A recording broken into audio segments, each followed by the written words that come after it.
अहिल्यानगर जिल्ह्यातील कर्जत तालुक्यातील कानगुडेवाडी येथे वाळूची अवैध वाहतूक करणाऱ्यांविरुद्ध गुन्हे शाखेनं कारवाई करत आरोपींकडून 5,25,000 रुपये किमतीचा मुद्देमाल जप्त केलाय।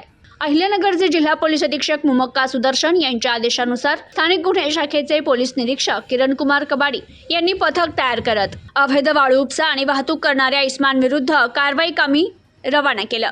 स्थानिक गुन्हे शाखेचे पथक कर्जत पोलीस स्टेशन हद्दीत पहाटे पेट्रोलिंग करून अवैध धंद्यांची माहिती घेत असताना पथकास गुप्त बातमीदारामार्फत माहिती मिळाली की कर्जत राशीन रोडने एका टिप्परमध्ये वाळूची चोरून वाहतूक होत आहे।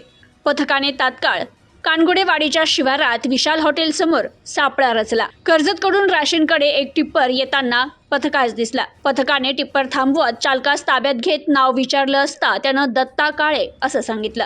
त्याच्या जवळून 25,000 रुपये किमतीची 2.5 ब्रास वाळू, 5 लाख रुपये किमतीची टाटा एस कंपनीचा टिप्पर असा एकूण 1,25,000 रुपये किमतीचा मुद्देमाल जप्त केलाय आणि ताब्यातील आरोपी विरुद्ध कर्जत पोलीस ठाण्यात गुन्हा दाखल केलाय। Bureau report, news today 24, Karjat, Ahilyanagar.